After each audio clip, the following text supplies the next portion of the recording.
Le latéral droit, il va chercher haut, donc c'est un poste où...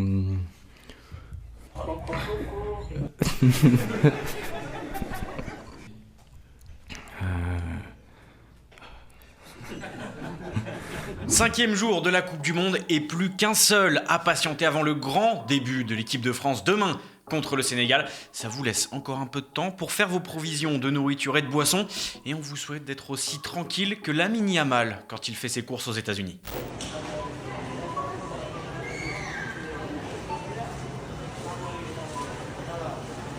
Même si son sélectionneur Luis de la Fuente a assuré qu'il était en parfaite condition physique, Lamine Yamal ne devrait pas être titulaire ce soir contre le Cap-Vert qui dispute la toute première Coupe du Monde de son histoire. Du coup, on s'est demandé à quel genre d'adversaire pouvaient s'attendre les Espagnols ce soir. L'équipe nationale, c'est une fusion de talents qui ont grandi pour la plupart en Europe.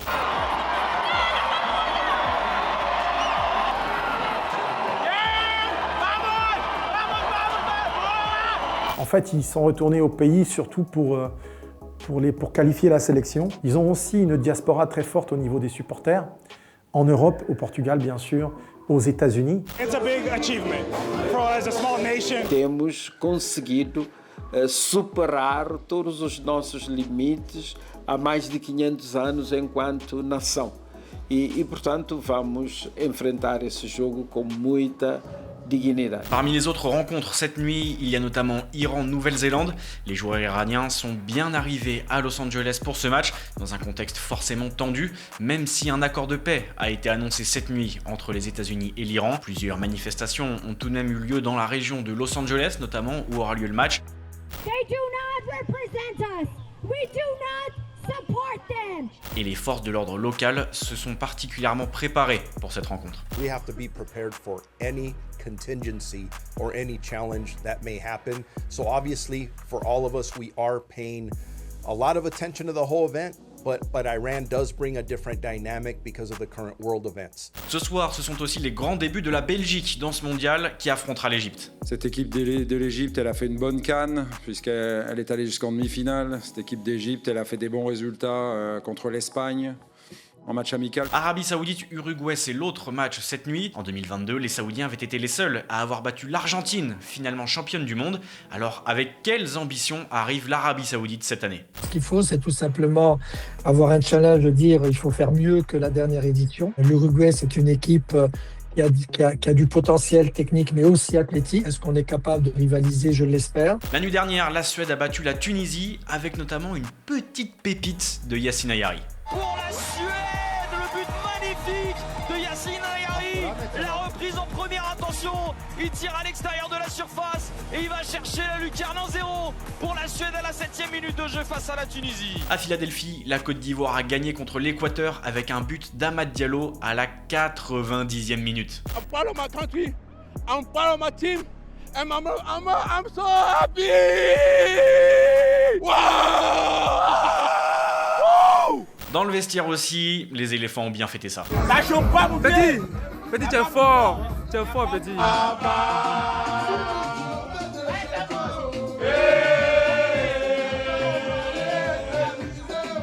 Yann Diomandé a reçu le trophée de meilleur joueur du match contre l'Équateur et visiblement, il aurait préféré rester dans le vestiaire pour fêter ça plutôt qu'aller devant les journalistes. Faut monter, ouais. Tu vas aller où ça encore? Ah! Ça allait. Ouais, tranquille. Hein. En français, pardon. Match nul entre le Japon et les Pays-Bas.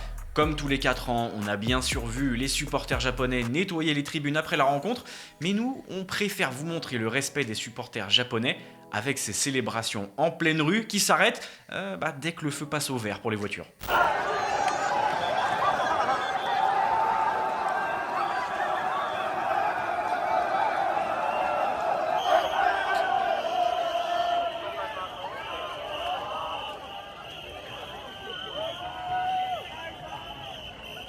La 4e rencontre de la nuit dernière, c'était une victoire très tranquille de l'Allemagne.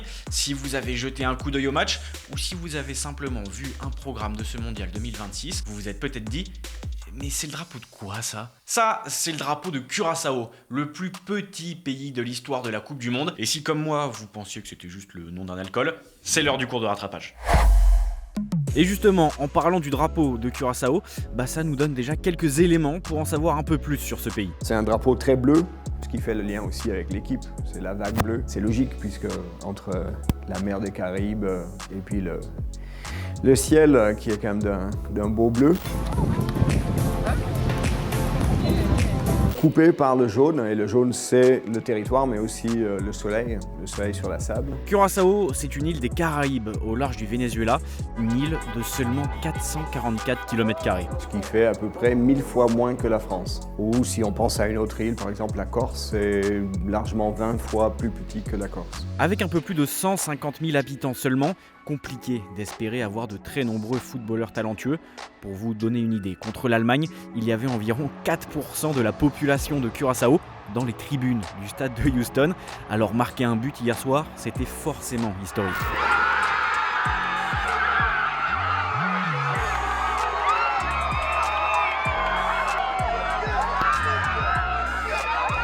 Curaçao a une autre particularité.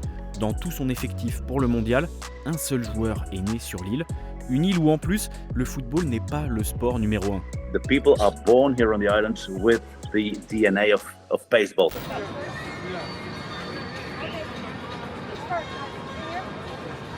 But of course, with everything happening now, they feel pride, they feel identity. Pour sa qualification historique en Coupe du Monde, Curaçao a compté sur la formation des Pays-Bas. C'est un pays autonome depuis 2010, Curaçao, mais c'est une ancienne colonie néerlandaise qui fait toujours partie du royaume des Pays-Bas et tous ses joueurs ont été formés là-bas. Ils ont des passeports néerlandais et ils peuvent voter aussi pour le Parlement européen. Le sélectionneur Dick Advocaat est lui aussi néerlandais. Il est d'ailleurs le coach le plus âgé de cette Coupe du Monde à 78 ans. We have everything to win, nothing to lose. Son histoire avec la sélection de Curaçao est belle. Il était en poste depuis 2 ans avant de démissionner en février dernier pour aller s'occuper de sa fille malade. Mais son état de santé s'est amélioré heureusement et les joueurs de Curaçao ont alors réclamé le retour de Dick Advocaat. They won against Jamaica 2-0 at home. Yes, and after the game, there was like players gathering in a circle. And then the assistant head coach, he said, "Where is Dick? Ah, he's not here. Let's get him back." So he went after Dick Advocaat. He got him back into the group. And there the players saw emotions. They saw emotions. They saw he had tears over his face. And that made a click. Dick Advocaat avait déjà coaché des sélections en Coupe du Monde par le passé. C'était en 2006 avec la Corée du Sud, mais aussi en 1994 avec les Pays-Bas justement, un pays où forcément l'aventure de Curaçao a une résonance particulière, même si le néerlandais n'est pas la langue la plus parlée sur l'île. La langue qui est parlée, c'est le papiamento, c'est une forme de créole. Et le néerlandais est certes une langue officielle, mais n'est parlé que par à peu près 8 à un petit 10% des personnes qui résident à Curaçao. Par contre, il y a toujours eu des échanges dans les deux sens, donc il y a aussi beaucoup de gens des Antilles qui sont installés aux Pays-Bas. Au-delà du terrain, Curaçao a déjà marqué ce mondial par sa vague bleue et par l'ambiance autour de l'équipe.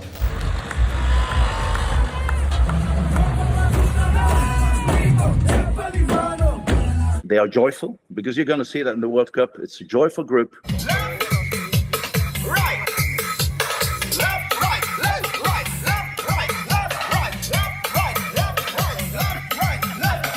Et parce que chez Brut, on est hyper sympa et qu'on a envie que vous puissiez vous la péter devant vos amis qui eux aussi vont vous demander « Mais c'est quoi ce drapeau ?»